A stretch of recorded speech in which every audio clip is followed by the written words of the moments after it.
সংগ্রামের সাথে এবং উপস্থিতি আপনারা যারা এখানে উপস্থিত হয়েছেন সকলকেই আজকের এই কর্মসূচির পক্ষ থেকে রক্তিম অভিনন্দন এবং সালাম জানাই। বন্ধুগণ, বাংলাদেশের ছাত্র জনতার যে অভ্যুত্থান হয়েছে সে অভ্যুত্থান সকল মানুষের। এইটা কেবলমাত্র ছাত্রদের নয়, শ্রমিকের নয়, বাংলার হিন্দু, মুসলমান, বৌদ্ধ, খ্রিস্টান সকল নিপীড়িত মানুষের বৈষম্যের বিরুদ্ধে বাংলাদেশের জনগণ অভ্যুত্থান হয়েছে। আমরা বিগত সময়ে দেখেছি বাংলাদেশে হিন্দু সম্প্রদায়কে তৃতীয় শ্রেণীর নাগরিক হিসেবে পরিণত করা হয়েছে। তাদের বাড়ি ঘর, জায়গা জমি, ধন সম্পত্তি, মন্দির পাগড়ায় আগুন দেওয়া হয়েছে। আমরা পরিষ্কার বলে নতুন বাংলাদেশ এইটা সহ্য করবে না। এই বাংলাদেশ সকলের, এই বাংলাদেশ হিন্দু, এই বাংলাদেশ মুসলমান, এই বাংলাদেশ খ্রিস্টানের, কিন্তু একই সাথে সজাগ রাখতে হবে। একটি কুচক্রিত হন, একটি সুবিধাবাদী অংশ আজকে বিভেদ তৈরি করতে চায়। আজকে তারা বিভেদ তৈরি করে ছাত্র আন্দোলন, সরকারি আন্দোলনকে তারা কালিমা দিতে চায়। আমরা পরিষ্কার বলে এই দেশ আমাদের সকলের, সুতরাং আমরা সকলে ঐক্যবদ্ধ থাকবো, সাম্প্রদায়িক সম্প্রীতি রাখবো, পাড়ায় মহল্লায় আমরা সকলে ঐক্যবদ্ধ থাকবো। কারণ উস্কানিতে আমরা আমাদের বিজ্ঞান, আমরা আমাদের অর্জনকে বিসর্জন হতে যাব না।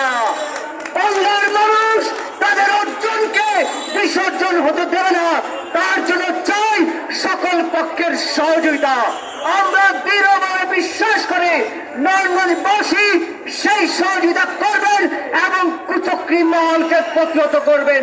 যারা আজকে এই বাংলাদেশকে অশান্ত করতে চাচ্ছে, যারা আজকে ছাত্র জনতার এই অভ্যুত্থানকে নষ্ট করতে চাচ্ছে, আমরা পরিষ্কার ভাবে আমরা বলি 1971 সালের স্বাধীনতা যুদ্ধের মধ্য দিয়ে যে আকাঙ্ক্ষা দাঁড়িয়েছে স্বাধীনতার সাম্য এবং মানবিক মর্যাদা, তার জন্য বাংলাদেশের যে সকল নাগরিক লড়বে।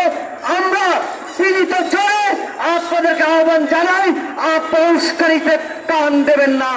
আপনারা কারো কথায়, কারো কোন ষড়যন্ত্রে বর্তমানে অর্জনকে নস্যাৎ হতে দেবেন না। ঐক্যবদ্ধ থাকুন। মনে রাখবেন এই দেশ 30 লক্ষ শহীদের, এই দেশ জুলাইয়ে যে 4 শতাধিক মানুষ মারা গেছে, তাদের এই দেশ আমাদের সকলের। আমাদের সকলকে হাতে হাত রেখে, কাঁধে কাঁধ রেখে এই অর্জন রক্ষা করতে হবে। এদেশ আমাদের সকলের, সুতরাং রক্ষার দায়িত্ব আমাদের সকলের। সেই আহ্বান রেখে আমি আর বক্তব্য শেষ করলাম। সকলকে ধন্যবাদ। সংগ্রামী সাথীরা, এখন বক্তব্য রাখবেন বাংলাদেশ মহিলা পরিষদ নারায়ণগঞ্জ জেলা শাখার পক্ষ থেকে এবং সমমনায় প্রাক্তন সভাপতি রিনা আহমেদ।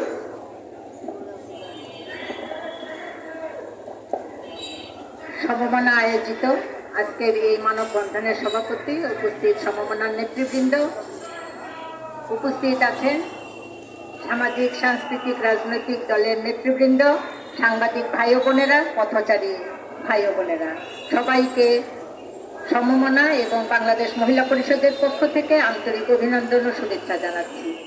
আমরা এমন একটি সময় এখানে মানববন্ধন করছি, আপনারা জানেন, যেখানে বৈষম্য বিরোধী ছাত্র আন্দোলন 36 দিনে কিরকম একটি কাজ করেছে এই দেশে। তরুণ প্রজন্ম কি না করতে পারে, এটাই আমাদের সবাইকে মনে রাখতে হবে। এবং এই মানববন্ধনে আমাদের সাইদ, রূপা, আজাদ, মুগ্ধ সহ যারা চলে গেছেন, রক্ত দিয়ে এই বিজয় এনেছে, তাদের প্রতি বিনম্র শ্রদ্ধা এবং সকল ছাত্রদের জানাই শুভেচ্ছা এবং ভালোবাসা। আমরা জানি আজকে যে মানববন্ধন করছি, সেখানে এই বিজয়ের পাশে যে আমরা দেখতে পাচ্ছি 5 তারিখের পর থেকে সারা বাংলাদেশে কি ভয়াবহ কাণ্ড হচ্ছে, কিভাবে লুটপাট হচ্ছে, কিভাবে বাড়িঘর ধ্বংস করা হচ্ছে। আমাদের অনেক স্থাপনা শেষ করে দিয়েছে সেই 5 তারিখের আগেই, সেটা তো আছে।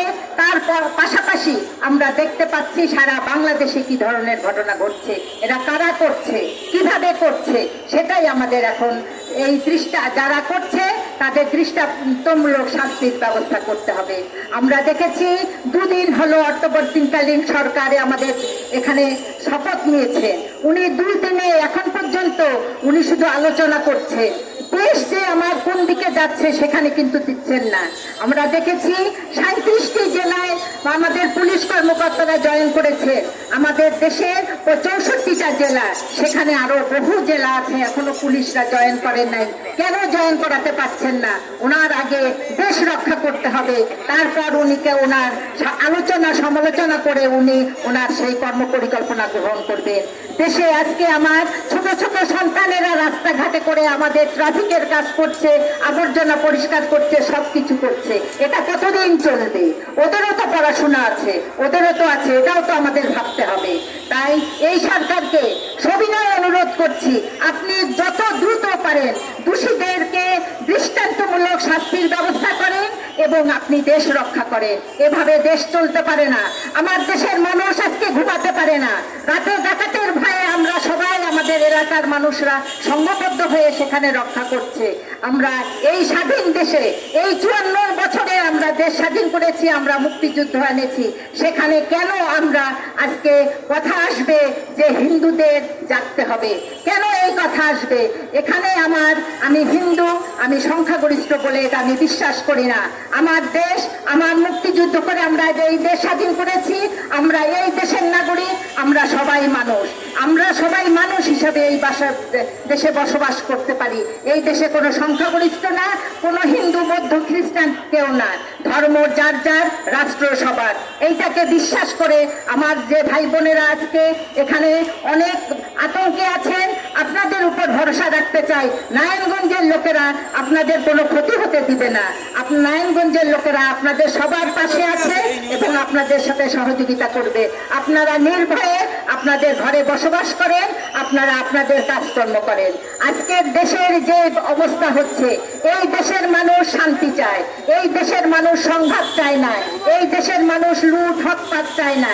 আমরা চাই যে নারীর সহিংসতা বন্ধ হোক, দ্রব্যমূল্য নিয়ন্ত্রণে আসুক, গ্যাস বিদ্যুতের আমরা সুরাহা আমাদের দেশে হোক, আমাদের দেশ যেন মানুষের মতো বাঁচতে পারে, সেটাই আমাদের কাম্য। আমরা সেটা আশা করি।